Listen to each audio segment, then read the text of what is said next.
Então, pessoal, boa tarde a todos. Muito obrigada pela presença, né, de vocês aqui no terceiro dia do nosso workshop, né, do PRH 44.1. Queria agradecer a presença, né, da professora Fernanda, que vai proferir nossa palestra de abertura. Certo? Então, professora, se quiser já colocar a apresentação, fique à vontade. E muito obrigada a todos os que estão prestigiando aqui o nosso workshop. Boa tarde, pessoal. Boa tarde a todos e a todas. Eu já quero agradecer desde o início ao convite do professor Oswaldo, da professora Catarine, assim como toda a comissão do programa, pelo convite, por essa oportunidade de estar aqui falando um pouquinho para vocês, né, um pouco sobre o meu trabalho, mas principalmente sobre as nossas futuras ideias aí, né, dos nossos futuros projetos, principalmente que serão desenvolvidos aqui nesse programa junto com todos vocês, né? E antes de começar a minha palestra, para quem não me conhece, eu gostaria de fazer uma breve descrição do meu histórico acadêmico aqui para vocês. Bom, eu me formei na Fundação Educacional de Caratinga, em Minas Gerais. Eu fiz licenciatura em Química, com graduação em licenciatura em Química, e tive a oportunidade de fazer iniciação científica com bolsa da FAPEMIG, do qual trabalhei com tratamento biológico para tratamento de águas residuárias do fruto cafeeiro. Então, aí eu já comecei um pouco nessa área ambiental, né, que eu venho trabalhando desde então. Posteriormente, eu fui para a Universidade Federal de Viçosa fazer o meu mestrado na área de sistemas aquosos bifásicos, também voltados para a área ambiental, que é para determinação e quantificação de fenóis em águas. Em 2010, eu vim para o Instituto de Química de São Carlos, da Universidade de São Paulo, fazendo doutorado na área de eletroquímica, também voltada para a área ambiental, no desenvolvimento de eletrolisadores para tratamento de águas residuárias. Inicialmente, nosso projeto era voltado para eletrolisadores para tratamento de plastificantes das indústrias aqui do estado de São Paulo. O meu doutorado teve a participação do grupo da Universidade de Castilha-La Mancha, o qual eu fiz o doutorado sanduíche em um ano, e defendi a tese em 2013, com duplo diploma, em Físico-Química pela Universidade de São Paulo e Engenharia Química pela Universidade de Castilha-La Mancha. Retornando, eu iniciei o pós-doutorado com bolsa FAPESP, também no Instituto de Química, com outro grupo de eletroquímica, mais voltado para o desenvolvimento de catalisadores para eletrodos de difusão gasosa, também para o tratamento de águas residuárias, porém voltado para o tratamento de águas residuárias da agroindústria, também aqui do interior de São Paulo. E durante o pós-doutorado, eu fiz um estágio no exterior por um ano, também na Universidade de Castilha-La Mancha, e o meu projeto era voltado para tecnologias verdes, que era o acoplamento de energias renováveis, eólica e solar, aos eletrolisadores. Na minha volta, eu quis focar um pouquinho mais na parte didática e fui professora convidada no Departamento de Física da Universidade Federal de São Carlos, ministrando disciplinas, né, na área de termodinâmica e física 2. Em 2017, eu fui contratada na Universidade Federal do ABC como professora visitante por 2 anos, na área de tecnologia química, em que eu ministrei aulas principalmente em operações unitárias e tecnologias químicas. Tive a oportunidade de trabalhar, desenvolver pesquisa também na área de catalisadores para eletrodos de fusão gasosa. E em 2019, quando acabou o contrato, eu consegui uma bolsa pós-doc, bolsa CAPES, e retornei à Universidade de Castilha-La Mancha, do qual a gente já tinha alguns projetos em andamento, e tive a oportunidade de trabalhar não só com tratamento de águas e solos, mas também no desenvolvimento de eletroscrubbers para o tratamento de gases poluentes. E retornando em 2020, eu fui contratada na Empresa Brasileira de Pesquisa Agropecuária, em instrumentação aqui em São Carlos, onde eu iniciei trabalhando um pouco com desenvolvimento de sensores para amadurecimento de frutos. E depois, com a Bolsa CNPq, eu comecei o desenvolvimento de catalisadores para fotocatálise e fotoeletrocatálise da oxidação de metano a metanol. E agora, finalmente, eu começo o projeto, junto com a UFRN, no desenvolvimento de eletrolisadores para redução de CO2 a combustíveis e produtos químicos. Bom, agora sim eu vou falar a nossa ideia, né, a inicial. Eu não vou apresentar aqui o projeto, mas o que nos levou a trabalhar com isso, né? Bom, então, tem como título a minha palestra é Como impulsionar a eletrorredução de CO2 a níveis industriais. Eu gostaria de apresentar um pouco do que são os desafios na área de eletrolisadores e também as tendências, para que a gente tenha uma ideia do que falta, o que pode ser feito e o que a gente ainda tem para desenvolver, mostrando um pouco quais são, né, os benchmarks. Então, essa apresentação vai estar voltada a essa introdução de eletrolisadores, para quem não é da área, né, de eletroquímica, poder conhecer um pouquinho do que é. Então, vou estar mostrando um pouco isso, o que vem sendo feito em termos de otimização de eletrodos, né, dos catalisadores, e também os designs de reatores. Algumas tendências nesse termo do que vem sendo feito em termos de designs integrados para melhoria, os benchmarks industriais para eletrorredução de CO2. Finalmente, vou mostrar um pouco quais são as plantas comerciais existentes e alguns projetos também de algumas startups, patentes em escala piloto, e as conclusões. Bom, então a tecnologia eletroquímica, ela vem se mostrando ser uma tecnologia bastante promissora, né, que ela já vem sendo empregada em outras tecnologias, não só para redução do CO2, mas ela é bastante empregada já na indústria. Então, todo esse know-how para outras aplicações estão sendo utilizados agora para a redução de CO2. Então, além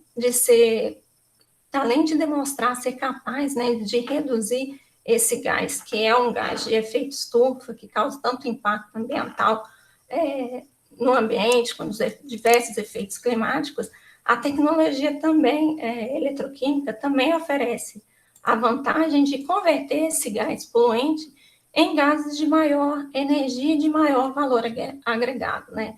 Que são, por exemplo, combustíveis e também produtos químicos de grande valia na indústria química.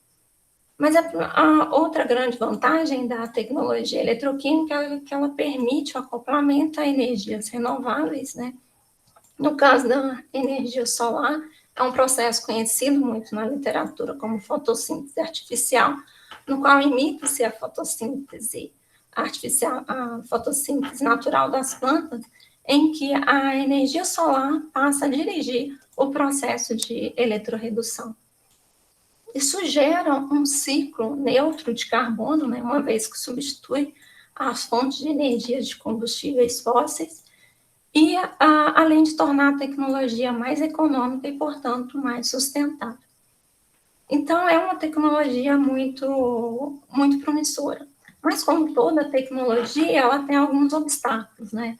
Infelizmente, a tecnologia eletroquímica para a redução do CO2 encontra como principais obstáculos o alto sobrepotencial, ainda uma baixa eficiência de conversão, principalmente quando a gente fala em alguma seletividade para determinados produtos, então a gente vai ter ainda algumas baixas seletividades para determinados tipos de compostas, a densidade de corrente, que é um primordial para um benchmark industrial, depois eu vou falar um pouco mais, e a estabilidade dos catalisadores, né, de modo a tornar essa tecnologia industrial um pouco mais econômica. E a principal reação, que é a reação competitiva de reação de evolução de hidrogênio. Então, a fim de superar, né, ou diminuir, principalmente essas limitações, melhorias críticas devem ser feitas, né? e vários grupos de pesquisas e startups estão trabalhando com isso, que envolvem principalmente o design do reator, as otimizações de eletrodo, eletrólito e principalmente o modo de alimentação da energia ao sistema. No que concerne ao design de reator e otimização do eletrodo, eu gostaria de focar um pouco mais. Eu vou começar pela otimização do eletrodo, que vem sendo mais utilizado. Então, a gente vê que inúmeros metais aí já vêm sendo utilizados, foram classificados em alguns tipos, tipo 1, tipo 2, tipo 3, e aí vocês vão ver que muda principalmente a seletividade, né? No caso de estanho, principalmente para a produção de ácido fórmico, no caso da prata, ouro, para monóxido de carbono, e cobre e óxido de cobre, principalmente para hidrocarbonetos do tipo C2, além de single-átomos e outras heteroestruturas também. Mas, para conseguir essa alta eficiência e essa melhor seletividade, né, a gente sabe que a eletroredução de CO2 é complexa, uma vez que envolve etapas multieletrônicas. Então, o CO2 ele é termodinamicamente estável, tem um potencial de redução teórico de menos 1,9 volts, eletrovolts, mas para a reação acontecer, aqui está uma curva de polarização típica que eu mostro para vocês, em que vocês veem aqui, né, que seria o potencial de redução teórico e como é uma curva de polarização no sistema real.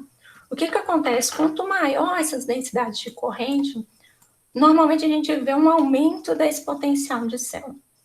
E o que é o potencial de célula? Por que ele é importante? Ele é justamente esse alto sobrepotencial causado aí por diferentes etapas do processo de eletroredução. Então, no sistema, a gente vai ter esses altos sobrepotenciais, que aqui vocês veem o primeiro, que é a polarização de ativação, depois uma polarização ômica e uma polarização de concentração, principalmente a maior densidade de corrente, que é aquela necessária em aplicações industriais. Então, quando eu vou aumentando, isso aumenta. Quando eu falo de polarização de ativação, para quem não é da área de eletroquímica, é aquela energia, ela está associada àquela energia necessária para vencer aquela a energia de barreira de ativação, para que a reação comece a ocorrer numa velocidade adequada. Então, ela vai estar muito ligada a essa atividade catalítica do catalisador, né, do material do eletrodo. Já a polarização ômica, ela começa a ser bastante evidente quando eu também falo do meu sistema eletrolítico, da célula eletrolítica. Então, ela está ligada àquelas diferenças, né, da distância entre os materiais de eletrodo, porque ela é responsável, né, tanto pela troca de íons entre, né, do eletrólito e a troca de elétrons entre os eletrodos. Então, ela depende não só do material catalítico, mas também da configuração de célula.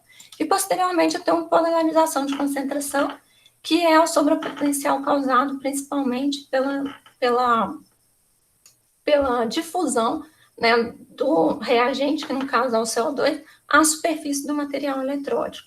Então, está muito ligada ao design do reator, né, a quanto do meu reagente está chegando na superfície do eletrodo. Então, todos esses sobrepotenciais é o que vai determinar, né, não só o custo, porque quanto maior esse potencial, maior vai ser o custo energético do meu processo, e também elevações de diferenças aí de seletividade para determinados produtos. Mas o que a gente viu que foi até 2019, teve um grande avanço, né, em número de trabalhos e patentes na melhoria de catalisadores. Então, voltado principalmente à diminuição dessa polarização, do sobrepotencial de ativação. Mas só agora o pessoal viu que não é só isso, nós temos que melhorar também outras áreas não só do material, mas do design de célula como um todo, né, eletrólito e design do reator. Então, a gente chega nessas outras partes aqui. No que concerne ao design do reator, até agora foram estudados basicamente 2 tipos de célula, que foram as células do tipo H e as células em fluxo. As células do tipo H são as mais comuns, as mais encontradas aí comercialmente, as mais baratas também, mais fáceis de ser utilizadas, por isso são as mais utilizadas, em que consiste, né, de 2 reservatórios, 2 compartimentos separados por uma membrana, e o CO2 ele é borbulhado na solução do eletrólito, atingindo a sua solubilidade, sua saturação, em que a sua redução ocorre, né, no lado catódico, e a oxidação da água ocorre do lado anódico. Esse tipo de célula é usada principalmente para a seleção dos catalisadores. Tá? Embora ela seja muito usada, ela tem essas limitações que principalmente a solubilização, então passa a ser limitada aí, limitando um pouco, né, o transporte de massa de CO2 à superfície do eletrodo, e também a quantificação dos materiais, dos produtos, né, na fase líquida. Então, ela tem algumas limitações, inclusive para aplicação industrial, né, que o seu design não é muito favorável para aplicação industrial. Os resultados para esse tipo de célula vem demonstrando, né, alguns metais foram usados, bastante metais, né, já que é utilizado para a seleção de materiais catalíticos, quase todo o início de trabalho e comércio com esse tipo de célula. Então, diferentes materiais já foram aplicados, né, como eu disse, através da saturação de CO2, com diferentes tipos de eletrólito. É célula que trabalha a temperatura ambiente, mas vejam que para aplicação industrial, as densidades de corrente são muito baixas. Um benchmark industrial, só para vocês terem uma ideia, começa acima de 100 mA por centímetro quadrado. Algumas patentes aí dizem de 150 a 200 mA por centímetro quadrado. Vejam que uma célula eletrolítica do tipo H, nós temos aí 22, 36, com o máximo 68 mA para um eletrodo de cobre. Então, é muito baixo. E a maior parte da seletividade é para CO. Então, não teve muito avanço para produtos, né, com transferência eletrônica, por exemplo, de 6 a 12 elétrons. E para superar essas limitações, foram então desenvolvidas as células do tipo em fluxo, que são, né, tem o melhor design industrial. As células do tipo em fluxo foram divididas em 3 tipos, são os reatores microfluídicos, os eletrolisadores de óxidos sólidos e os reatores de membrana. A diferença basicamente é isso, né? O fluxo é a circulação do CO2, né, do reagente continuamente no reator. Isso melhora o transporte de massa do CO2, então diminui aquele sobrepotencial tanto sobrepotencial ômico, uma vez que os eletrolisadores, a distância dos eletrodos são muito menor, então diminui praticamente todos os sobrepotenciais e ainda melhora esse transporte de massa. Só para vocês, né, eu vou passar rapidamente nesses 2 tipos de eletrodos, de reatores, e vou focar um pouco mais no tipo de célula PEM. Os reatores do tipo microfluídicos, eles foram desenvolvidos mais ou menos em 2010, e também foi desenhado já pensando no estudo de seleção de eletrocatalisadores. A diferença aqui é que ele é uma célula em fluxo, mas que é um estreito canal onde passa o eletrólito, né?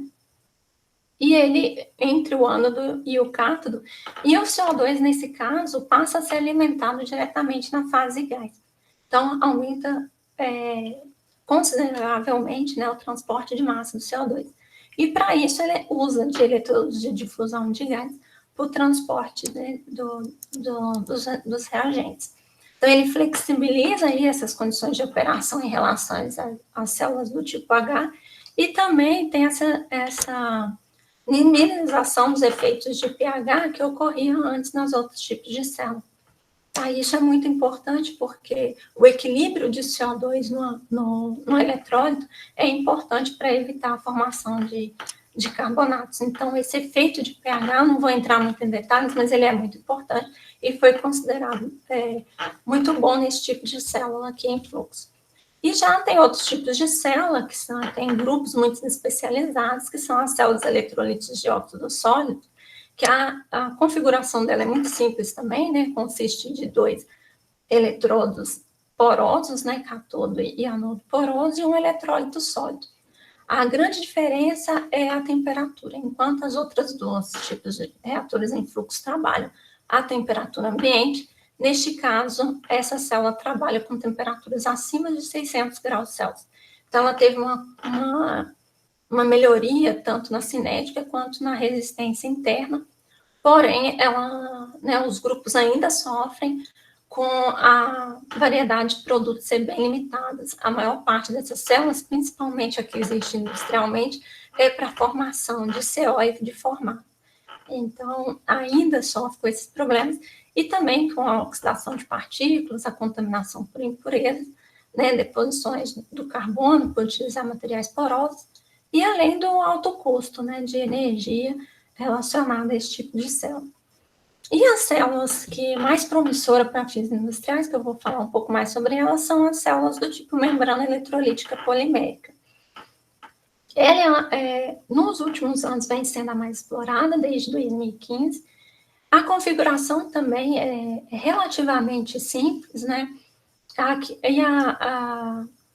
O que mais chama atenção nesse tipo de célula é justamente o centro dela, né? Onde a gente chama de um conjunto de eletrodo-membrana, né? Em inglês ela é chamada de meia, que normalmente utiliza de eletrodos de difusão de gás, como papéis de carbono, em que são depositados os materiais, os catalisadores, e é sanduichado, né? Eu tenho o eletrodo, tenho a membrana e tenho o outro eletrodo, o ânodo e o cátodo, sanduichado entre a membrana, normalmente prensado a quente. Esse design permite que eu tenha um gap mínimo entre os dois eletrodos, chamado gap zero, que diminui praticamente a resistência de célula, né, e aquele sobrepotencial ôhmico, e ainda um grande transporte de massa do reagente, né, do CO2, durante a reação.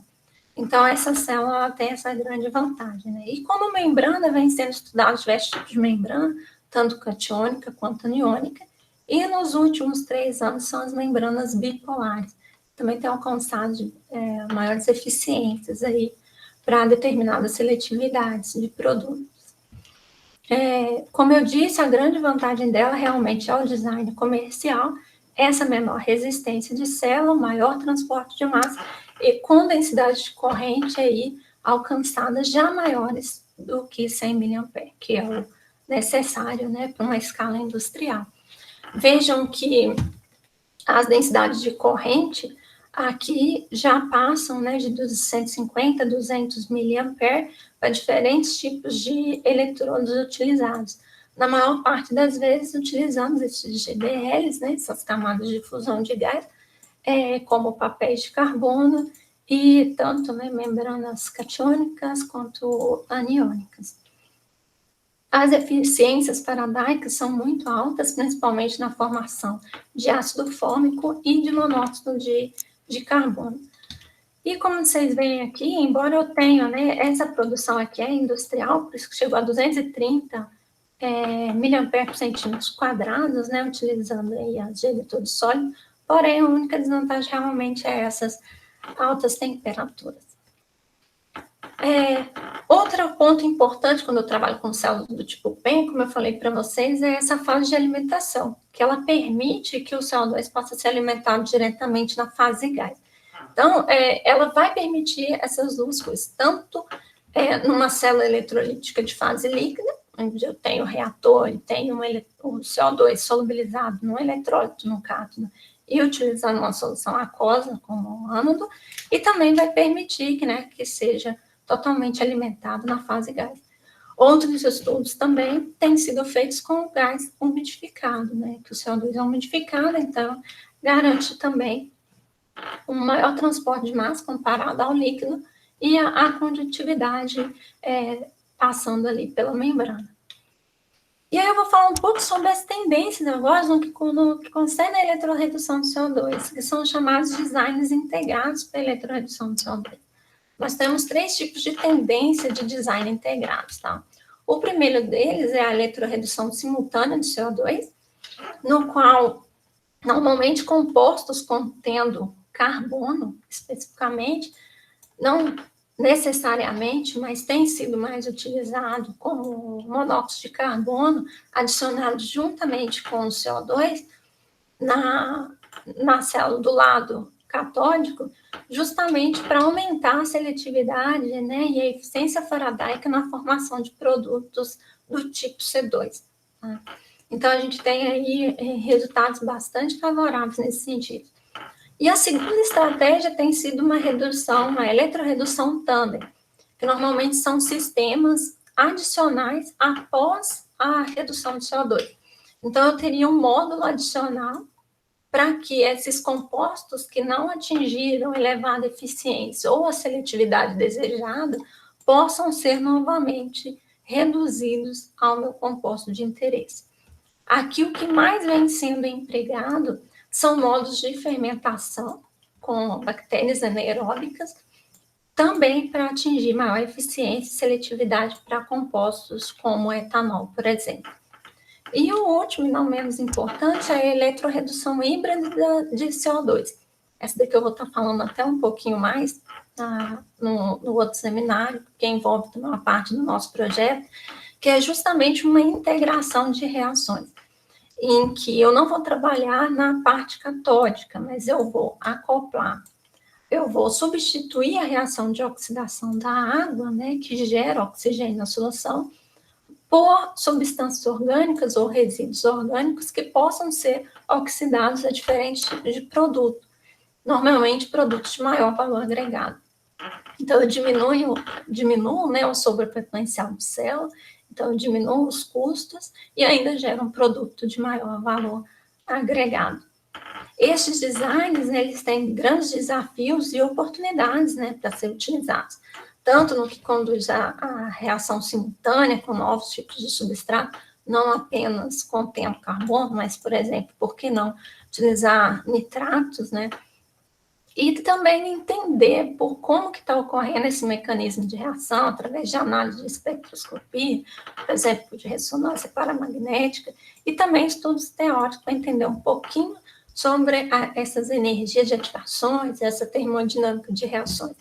No caso das reações tandem, também melhorar um pouco esse design de reator, de modo a poder operar de um modo contínuo, com elevada eficiência, e entender, né, também a formação desses intermediários e evitar a sua acumulação e a posterior reversibilidade, por exemplo, de um determinado produto. No caso das reações híbridas, explorar outros tipos de orgânicos, né, outras biomassas, outros resíduos, evitar esse envenenamento dos catalisadores para ter um maior tempo de vida do eletrolisador, e novos catalisadores também, que sejam mais eficientes, robustos e principalmente de baixo custo. E aí eu queria apresentar um pouquinho só sobre os benchmarks industriais. Como eu falei antes, né, sobre essa questão da densidade de corrente, que é desejável, como que está atualmente, né? A principal plantas, né, industriais que no momento é para formação de CO, né, de monóxido de carbono, que já alcançam densidade de corrente de até 500 mA por centímetro quadrado, com atividade catalítica acima de 100 A por grama menos 1, e eficiências faradáicas acima de 95%. Então, vejam que é bastante alto, tá? Então, tem eletrolisadores já comerciais, principalmente de empresa americana, da Dioxide Materials e da Full Cell Store.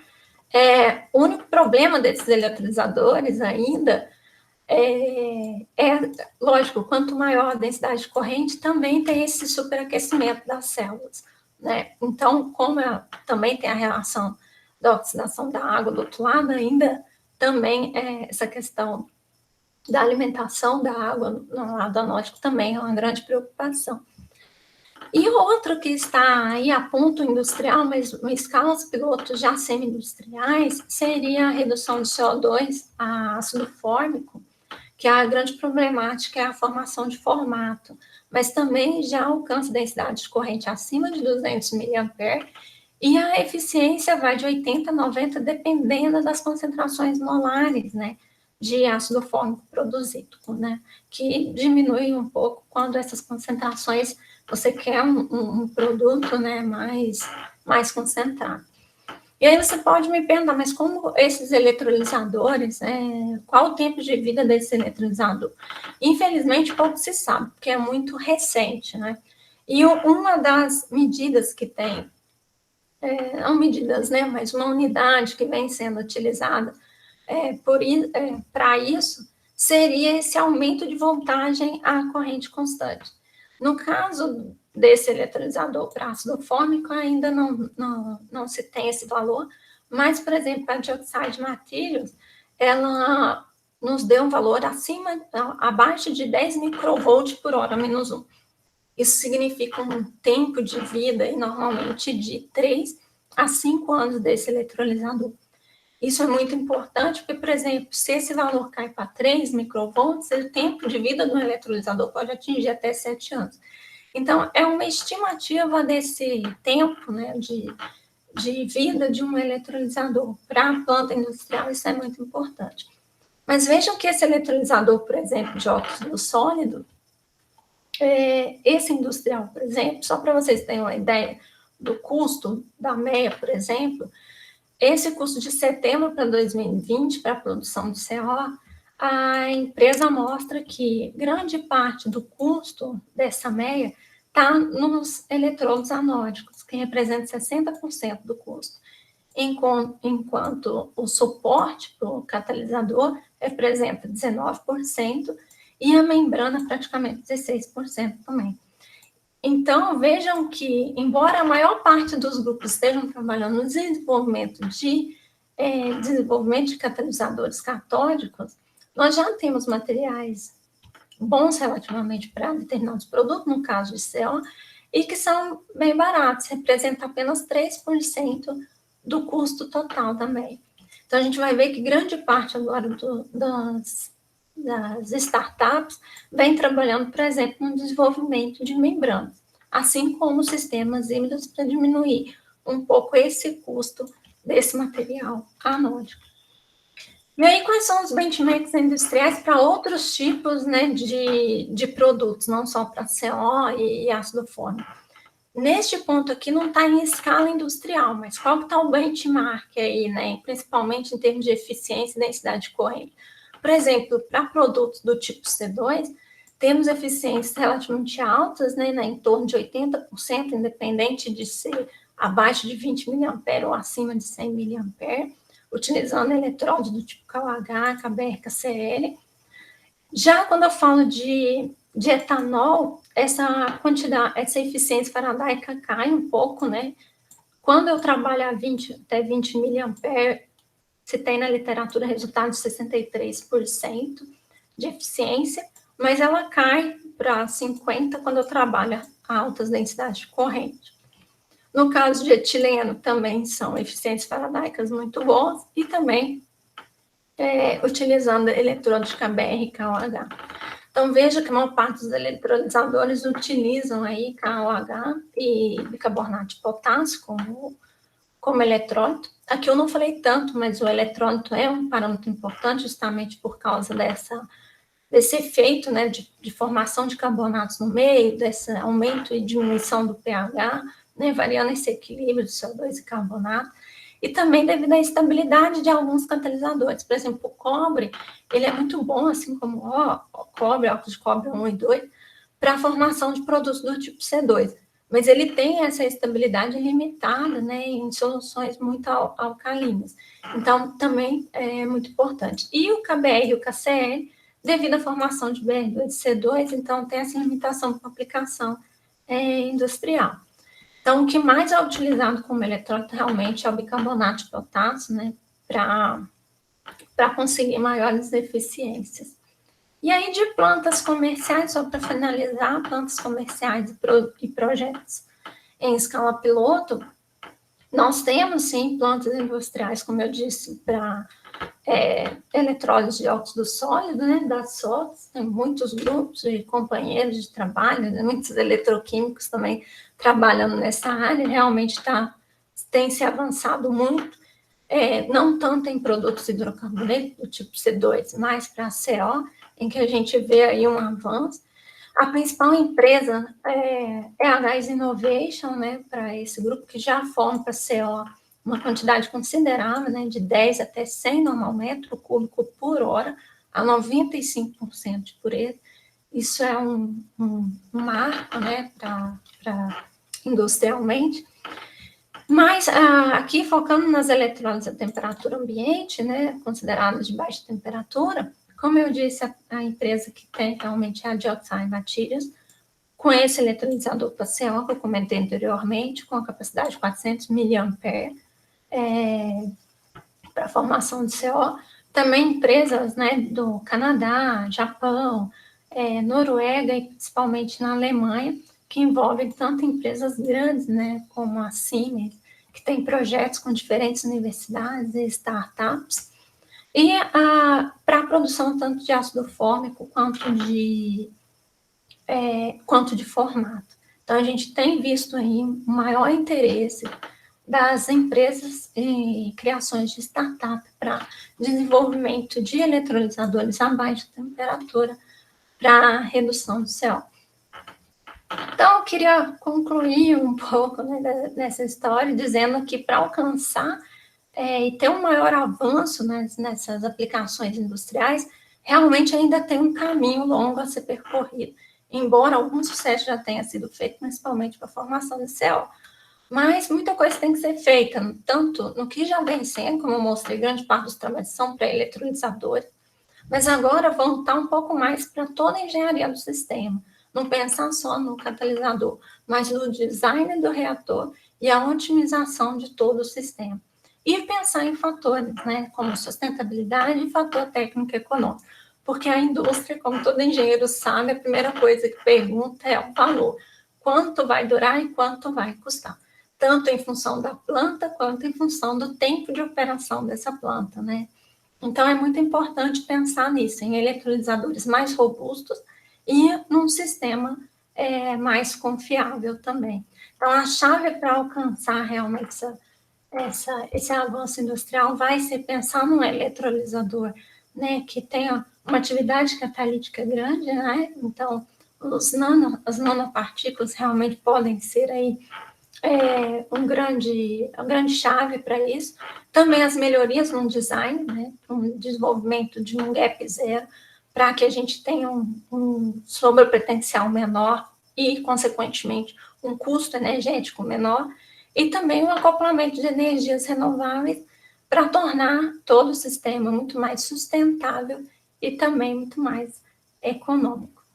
Bom, queria agradecer, desculpa, acho que eu falei demais, e agradecer a todos pela participação, mais uma vez agradecer ao convite do professor Oswaldo, da professora Catarine, assim como toda a comissão, né, do workshop e do programa do TRH, e também agradecer, né, aos parceiros de laboratório, tanto da UFRN quanto da Embrapa Instrumentação de São Carlos.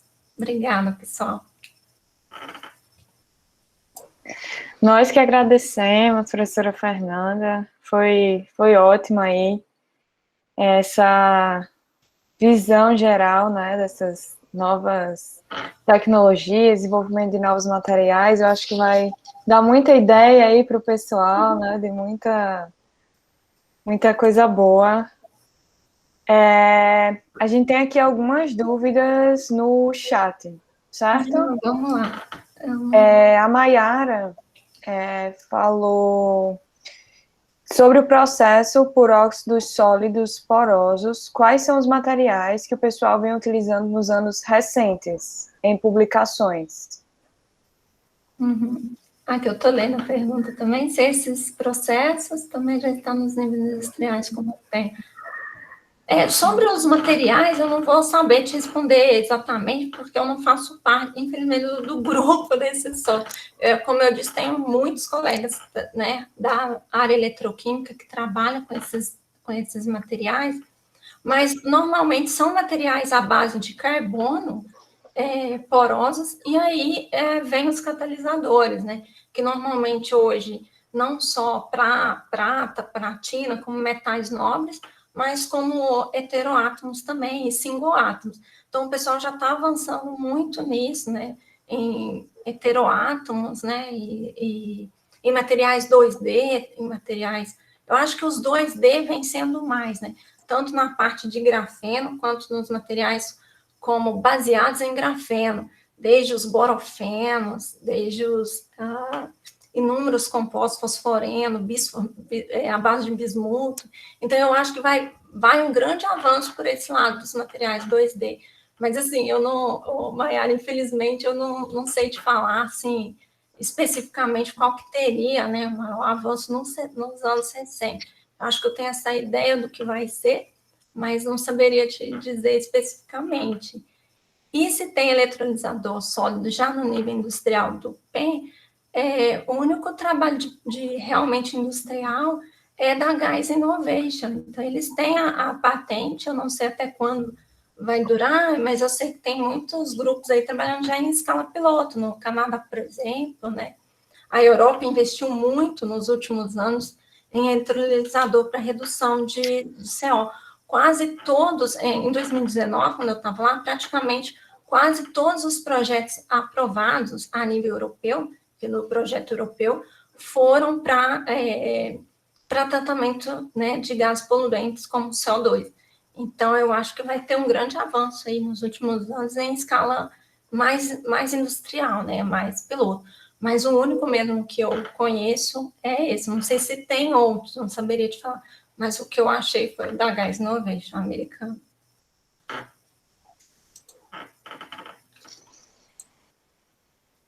Eu acho que ela colocou aí outra dúvida. Ah, tá. Logo abaixo.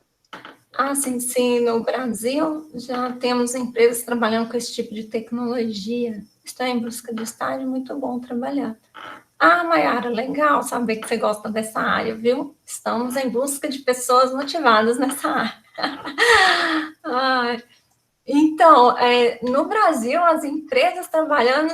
Bom, eu não conheço muitas empresas trabalhando nisso aí. Por exemplo, aqui, nesse último ano, né, que eu estou na Embrapa, a gente aprovou um projeto ano passado, que é com recurso da Embrapa, da própria Embrapa, para redução de CO2, para eletrolisadores e redução de CO2. E foi através da busca de uma empresa que nos procurou, que é voltada para a energia renovável aqui de São Carlos, e eles queriam passar isso para a escala industrial, mas já trabalha em escala industrial, né, para diversas empresas aqui, inclusive automobilística aqui na cidade. Mas o que eles queriam era, né, algo além da pesquisa, trabalhar com pesquisa e com aplicação. Então, eles procuraram a Embrapa justamente por isso, e a gente propôs esse projeto, né, que era eletrolisadores de CO2 alimentados por energia renovável. Então, eu acho que não só essas empresas de energias renováveis, mas muitas empresas vão procurar estar trabalhando justamente pela questão de sustentabilidade, né, que melhora a condição da empresa também. Então, vai ter uma busca maior para a redução desse impacto aí, né, do CO2 das empresas no ambiente, né? Então, a gente espera que mais empresas possam estar buscando desenvolver tecnologias assim, juntamente com a universidade também, né? Então, acredito que sim, que vai ter uma busca por isso. Tá ótimo, então. Muitíssimo obrigada. Alguém tem mais algum comentário? Alguém quer fazer algum questionamento? De nada, imagina, Maia. Olha, é importante, professora Caterine, agradecer a oportunidade de falar. Eu queria falar um pouquinho, mas eu não sei se tem mais alguém que gostaria de falar, deixar o pessoal falar na frente, né? Por enquanto, não, professor. Acho que o senhor pode. Eu anotei uma série de coisas, assisti atentamente, né? A gente está nesse problema de isolamento social. Imagina como seria legal a gente tá podendo fazer lá no Nupeg, né? A gente já tem essa tradição, viu, Fernanda? De fazer todo mundo junto lá, assim, tem um momento de café. Ótimo. Não é muito sofisticado, Uhum. quando a gente faz workshop, a gente faz com bolachinha creme cracker mesmo, com café, mas Imagina, o é muito importante é estar gostoso. junto. É muito importante, exatamente, é muito importante estar junto. Então, assim, eu vi uma série de muito importante. Eu queria falar primeiro assim a tua carreira, foi muito legal você ter apresentado, tá certo? Dá para perceber assim, você está preparada, tá certo? Para um concurso aí, então tem que Obrigada. aproveitar, viu, turma?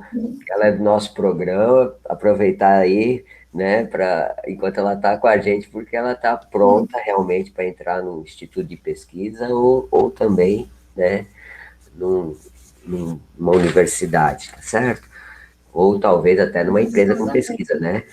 Muito legal. E esse tema, ele é muito inovador, ele é muito importante, tem muitas frentes que dá para a gente, como é que chama? Colaborar, né? Dá para a gente aproveitar realmente. Eu estou lembrando, não sei se você conhece a carbocloro, quando eu fui estudante de engenharia, né? Eu fui visitar a carbocloro. Tem, acho que, agora eu não estou lembrado, acho que é Alagoas, né? E eu fui visitar lá, era lá em Cubatão, né? Tá certo? Em São Paulo. E a gente vê essa situação industrial, né? De trabalhar com energia. E agora com essa parte, como você mostrou muito bem, que nós temos possibilidade de gerar energia elétrica e já utilizar numa indústria, né? Isso torna o sistema muito interessante, né? Com respeito à escala, né, é também muito bom saber que tem indústrias já trabalhando com escala industrial, né? Ou seja, processos desse tipo trabalhando em escala industrial. Eu acho isso fantástico. Era uma das dúvidas, mas você já contemplou, né? E outra questão, me fala uma coisa, o benchmark, ele trabalha o índice dele é percentual, não é isso? O benchmark que eu trabalhei nesse aqui foi baseado tanto na literatura, né, quanto em termos de patente e alguns dados de algumas empresas que deixam aberto, né, que é o caso. Isso é um pouco difícil, porque Claro, quando você vai trabalhar com benchmark, você fala, mas qual que tem muitas patentes que, infelizmente, mesmo eles já não detendo a patente mais, eles não colocam esse valor industrial, porque está ao ponto de chegar ao industrial, mas ainda não está, como acontece, por exemplo, com várias empresas canadenses aqui para ácido fórmico, que ainda está nessa escala piloto, então ainda não colocou. Então, o benchmark que eu trabalhei aqui foi realmente baseado mais na literatura e nesses dados de patente e de casos da empresa, né, o que ela fornece mesmo. Então, eu trabalhei muito com os termos da densidade corrente, que é o que mais tem para comparar com a literatura, e de eficiência faradaica. entendi. Então, você sabe que o nosso título do programa é Engenharia de Processos, né? E tem uma disciplina de graduação eu trabalhei com duas disciplinas, né? Que eu comecei na UFRN já há muitos anos. Foi Engenharia de Processos e Termodinâmica do Equilíbrio. E nessa de Engenharia de Processos, né, o professor foi até pesquisador visitante, ele que introduziu aqui no Brasil, o professor Perlingeiro, né?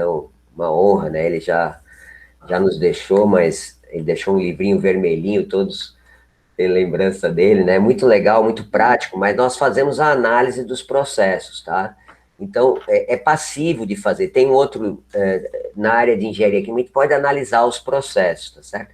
Então, a análise vai desde análise técnica, econômica, às vezes entra a parte ambiental, né? Então, assim, é muito interessante como você mostrou em cima dos benchmarks, está muito legal mesmo. E você sabe, você vai ver a Vitória apresentando depois à tarde, nós vamos mostrar essa parte do equilíbrio do CO2, né? Ah, legal. Esses cálculos que se dão, a gente estava muito preocupado, hoje apareceu uma outra coisa você mostrou uma outra aplicação que eu não tinha visão, mas a gente está muito preocupado com pré-sal, que tem mais CO2, né? Então, as rochas eita, agora não sai. Carbonáticas, né? Carbonatadas. E aí, justamente, tem esse equilíbrio, né? Que favorece a dissolução do cálcio. Mas eu estava pensando, a nível de aumentar a escala, se você já viu alguma coisa com respeito ao aumento da pressão do CO2 no sistema, tá certo? Se promove, porque quando você aumenta a pressão, você aumenta também a densidade, né, a quantidade, e também vai aumentar a solubilização também. Exato. Você viu alguma coisa nesse tipo com operação em pressões mais... Sim, sim. Ah, tem? Sim, exatamente. Não, isso aí é um ponto muito interessante, porque é esse equilíbrio da lei de Henry, né? Quando você está trabalhando com gás, e principalmente quando você fala em eletroquímica, que você tem que ter um eletrólito. Quando é o eletrólito sólido, e normalmente a maior parte dos eletrolisadores é líquido, como você disse. Então, tem essa parte de solubilização, e pela lei de Henry, que o gás aumenta, né? A solubilidade é a baixa temperatura e altas pressões. Só que, obviamente, para uma escala industrial, a temperatura é muito mais difícil, né, de ser controlada, principalmente quando é muito baixa. E aí, o que vem sendo mais estudado realmente é a pressão. A maior parte dos trabalhos tem pressurizado o sistema para aumentar esse transporte de massa de CO2 à superfície e alcançando eficiências muito maiores, viu? Ganhos aí de o que era 40% está passando para 80%, na faixa de 80%, e aí é realmente esse scale-up, né, que a gente está preocupado. Quando trabalha a alta pressão, como vamos fazer esse scale-up industrial a alta pressão? Mas realmente é uma propriedade termodinâmica fundamental para trabalhar com CO2, essa temperatura, essa pressão, né? Então, vamos avaliar, sim. Tá bom, a gente vai conversando. Olha, eu agradeço imensamente, viu? Muito obrigado. E o tempo foi jóia, foi excelente, viu? Tá muito bom.